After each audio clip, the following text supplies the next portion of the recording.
Salut à tous, pour cette émission de Monstres de sortie, je suis allé voir Dernier Train pour Busan. Alors, ce film-là, je dois faire une petite introduction quand même, parce que c'est un film sud-coréen. Et en fait, la Corée du Sud nous a déjà permis de voir quelques petits films sympas, notamment The Host, qui est sorti en 2006, et il y a aussi Sector 7, qui, je crois, est sorti en 2008, si je dis pas de conneries.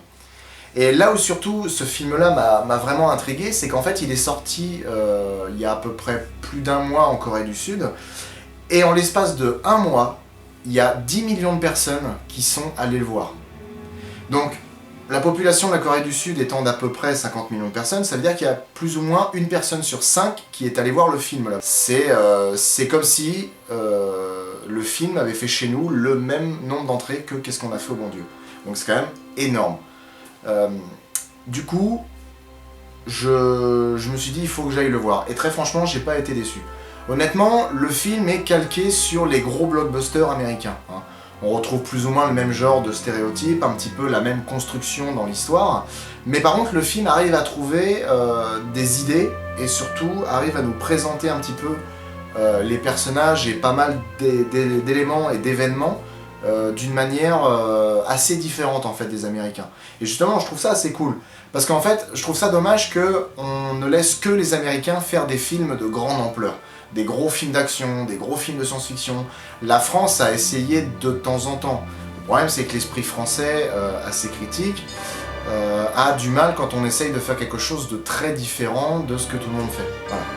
Et justement, je trouve ça cool que la Corée essaye de faire quelque chose de plus grand, et en tout cas d'aussi bien, voire même de mieux que ce que font les Américains. Scénaristiquement, le film, déjà, est pas mal.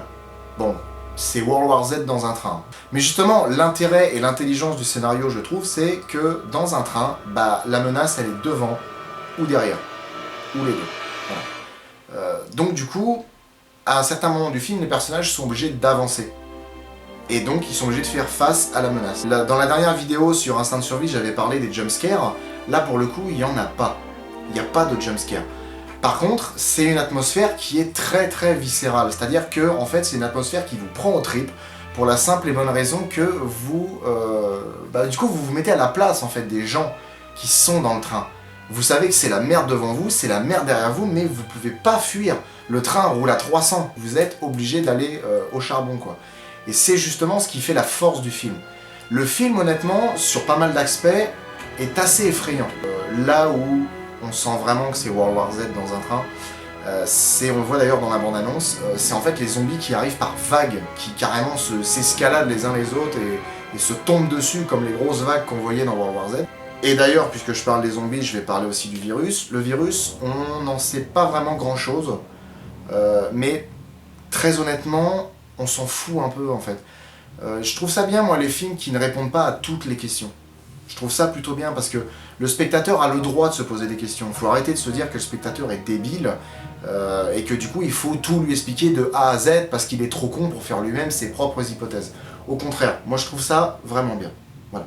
Petit problème qu'on rencontre dans tous les blockbusters de ce genre-là, ou même dans des petits films indépendants mais qui tournent autour des zombies, c'est que par exemple la première personne qu'on voit concrètement se transformer, elle met du temps. Elle met du temps à se transformer. On la voit qui convulse, qui est pas bien, qui se tord dans tous les sens, et ensuite elle se réveille et elle s'attaque aux gens. Il y en a certains, il leur faut à peine une seconde pour se transformer. Et du coup, je trouve ça un petit peu con, parce que du coup, c'est bête, c'est vraiment un détail, mais ça me gêne. Ça me gêne vraiment. Parce que du coup, je me dis, bah ouais, mais pourquoi eux ça prend 10 secondes et eux ça prend une seconde? C'est un peu con. Alors après, c'est paradoxal ce que je vous dis, parce que ça a peut-être un rapport avec le virus. Peut-être que suivant les gens, il met plus ou moins de temps à investir la personne et à la contaminer complètement. Mais du coup, c'est à nous de faire nos propres hypothèses. Donc là, au final, je suis vraiment casse-couille pour pas grand-chose. La musique du film est vraiment cool.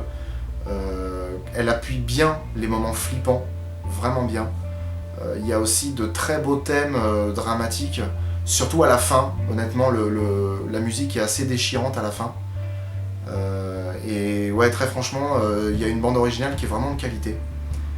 Les acteurs aussi, les acteurs sont plutôt de bonne qualité. Alors là par contre pour le coup c'est que des acteurs coréens, le casting est 100% coréen. Je connais personne. hein, je vais être franc, je connais personne. Mais honnêtement, il joue bien. Alors, surtout les personnages principaux, hein, parce qu'après, il y a quelques personnages secondaires qui sont un petit peu tartes. Je veux dire, honnêtement, les mecs ne jouent pas spécialement bien, mais ça va. Les personnages que jouent les acteurs sont plutôt pas mal. Alors là, encore une fois, on a pas mal de stéréotypes. Hein. On a le gros dur au cœur tendre. Il y a aussi le gros connard qu'on a envie de voir crever le plus vite possible.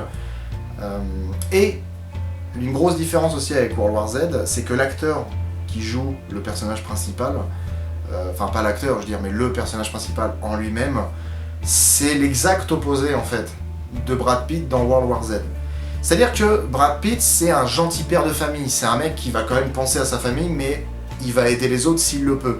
Là, très honnêtement, le personnage principal de Dernier Train pour Busan est grave antipathique. C'est-à-dire qu'au début, le mec est vraiment un sale con. Mais vraiment, hein. Petit à petit, il va être amené à changer. Là, encore une fois, c'est un cliché, enfin c'est un stéréotype en tout cas, qu'il y a dans ce genre de film, et puis même dans le modèle américain en moyenne. Hein. On a toujours un mec au début qui va être comme ça, et à la fin du film, il va complètement changer parce qu'il y a un personnage qui va le faire changer. Il y a beaucoup de passages qui, je trouve, sont longs, notamment des moments d'action. Alors là, c'est plus au niveau de la durée des plans, en fait.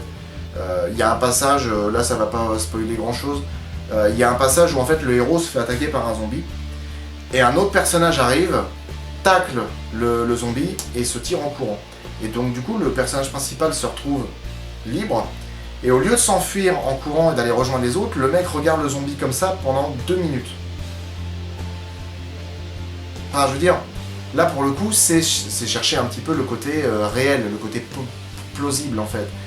Je veux dire, moi, si ça m'arrive, je vais pas attendre 2 heures comme ça à regarder le zombie et à me dire « Oh, il est bizarre ce zombie, il a un drôle de comportement. » Non, tu te carapates direct.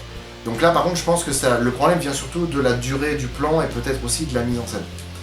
Sinon, dans l'ensemble, la mise en scène est vraiment pas mal. Hein. Il y a beaucoup de scènes qui sont originales. Les défauts que peuvent avoir les zombies, je parle défauts dans le sens leurs faiblesses, sont intéressants, honnêtement. Moi, je trouve que ça change un petit peu de ce qu'on a pu voir jusqu'à maintenant dans les films de zombies. Et même sans ça, le film n'est pas spécialement violent. Le film contient quelques scènes violentes, mais ça tombe jamais dans le gore en fait, ça tombe jamais dans l'extrême. Ça aussi c'est un point positif pour le film. Je pense que c'est un film qui mérite quand même d'avoir son succès et qu'on parle de lui. Donc moi je vous invite à aller le voir, très franchement je vous invite à aller le voir. C'est un bon divertissement honnêtement. C'est quand même bourré de bonnes choses, de bons sentiments, même s'il y a quand même pas mal de défauts. Mais en tout cas ouais le film est vraiment bien, donc je vous conseille d'aller le voir. Donc je vous souhaite à tous un très bon week-end du coup, et je vous dis à bientôt. Bye bye.